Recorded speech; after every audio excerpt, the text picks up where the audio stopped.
जैसे मैंने कल कहा था कि 100 साल हदीस पर पाबंदी रही, और अभी भी लोग हमसे ये कहते हैं कि ये असहाब को भोंकते हैं, और असहाब को भोंकते हैं तो फिर दीन कहाँ से लेंगे? अगर आप असहाब को नहीं मानेंगे तो आपको दीन नहीं मिलेगा। क्यों? इसके बाद रसूल खुदा से सारा दीन असहाब ने लिया।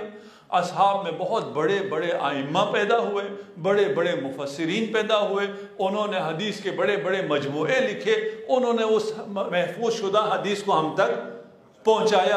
अगर आप उन असहाब को नहीं मानोगे तो आप तक दीन कैसे पहुंचेगा? इसी तरह है ना, ठीक। हमारे बच्चे भी यही समझते हैं जिनको हकीकत का पता नहीं है।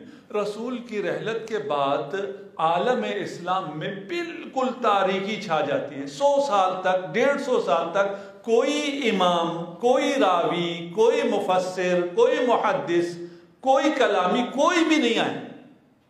कौन है? इमाम बुखारी कब पैदा हुआ है? 250 साल बाद। मुस्लिम 250 साल बाद। नसाई उससे भी बाद। ये तो 200 साल कोई है ही नहीं। अबू हनीफा 150 साल बाद। इमाम शाफई, हम्बली को ये सब 150-200 साल बाद। ये 100 साल क्या हुआ? इस 100 साल में असहाब में, ताबईन में वो बड़े बड़े उलमा, बड़े बड़े मुफस्सिरीन कहाँ गए? कोई है ही नहीं। असहाब ने इल्म को लिया ही नहीं, तो फिर ये इल्म आज हम तक कैसे पहुंचा? इल्म रसूल के बाद असहाब को पहुंचना चाहिए था, असहाब के जरिए हम तक पहुंचना चाहिए था। असहाब में तो वो इल्म आया ही नहीं। इसलिए अगर आया है, नारे लगाने से तो नहीं होगा। बताओ कौन है? मुफस्सिर कौन है? मुहद्दिस कौन है? कोई भी नहीं। जो इमाम कौन है? आपका इमाम जो है वो कहां से शुरू होता है? अबू हनीफा से शुरू होता है। हमारा एक मुनाजरा हुआ, हमारा एक आलिम गया मुनाजरे में, अल्लामा हिल्ली के बारे में है। तो मुनाजरे में जब गए तो उन्होंने क्या किया, अपना चप्पल बगल में दबाई और आके बादशाह के तख्त पे चप्पल को हवा में यूं दिखाते हुए बैठ गए। तो बादशाह ने भी देखा, बाकी ने भी कहा ये तो बदतमीजी है बादशाह की तरफ जूता लेके बादशाह के सामने बैठ जाने में। कहे जूता बाहर रख के आओ। सब जूते बाहर रखे हैं। कहा नहीं, मैं बाहर रख के नहीं आऊँगा। क्यों जी? कहा इनका जो इमाम है उसने रसूल खुदा की महफिल में ये आए थे, ये चोरी करके ले गया था जूता, इनका इमाम। उन्होंने कहा हमारा इमाम क्या? हमारा इमाम उस दौर में था ही नहीं, वो तो उसकी 150 साल बाद में दुनिया में आया है। ये झूठ बोलता है। कहा अच्छा ये नहीं है, ये हम्बलियों का इमाम नहीं है, ये शाफियों का इमाम था। वो भी बोले हमारा तो 160 साल बाद आया है। कहा अच्छा फिर ये मालिकियों का इमाम हो? कहा हमारा ये तो 170 साल बाद आया है। अच्छा भाई, तो हमारा कोई इमाम उस जमाने में नहीं था। जी उस जमाने में हमारा कोई इमाम नहीं था। तो शिया आलिम ने कहा हमारा इमाम उस जमाने में था।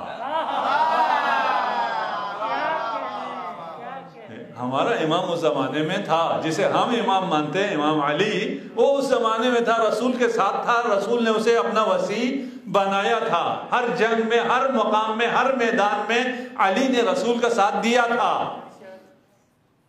तो वो तो बिल्कुल अंधेरा था। उस अंधेरे के बाद ये 150 साल बाद क्या हुआ कि एकदम फिर दोबारा से इल्म रसूल लोगों, मुसलमानों को मिलना शुरू हुआ, और मुसलमानों में आइम्मा पैदा होना शुरू हो गए, मुसलमानों में मुफस्सिरीन और मुहद्दिसीन पैदा होना शुरू हुए। क्या हुआ?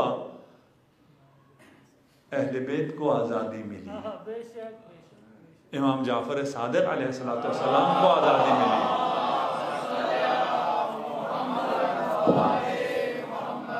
हमें दीन अहले बैत से मिला है, सारा का सारा दीन। न सिर्फ हमें से मुराद शिया नहीं है, तमाम मुसलमानों को सारा दीन अहले बैत से मिला है। अब इस बयान कर तो मुश्किल हो जाएगा। सही बुखारी में किताबुल हियल है। हीला समझते हैं? धोखा देने को कहते हैं। किताबुल हियल, ये जो कहते हैं ना 2 सुल्स दीन हमें उम्मुल मोमिनीन से पहुंचा है, उसमें सही बुखारी में किताबुल हियल है, यानी धोखा देने का वाला बाब। वो किसने धोखा दिया है? उम्मुल मोमिनीन रसूल खुदा को जो धोखा दिया करते थे, उसका पूरा चैप्टर है। अच्छा, अब ये हदीस सही बुखारी में भी है। उसको आप बयान कर सकते हैं, आप बयान नहीं कर सकते। वो पता नहीं वो क्या सिंगर कौन था जो मौलवी हो गया था, जुनैद जमशेद, ठीक है ना, उस बेचारे ने पढ़ के बयान कर दिया तो सब उसके पीछे पड़ गए, ये गुस्ताख है, अम्मा की गुस्ताखी की। भाई आपकी किताबों में लिखा हुआ है, उस बेचारे को पता नहीं था कि क्या पढ़ के बयान करना है, क्या पढ़ के बयान नहीं करना। फिर हम भी बयान नहीं करते, हमने सिर्फ टाइटल आपको बताया, आपकी किताब में टाइटल क्या है।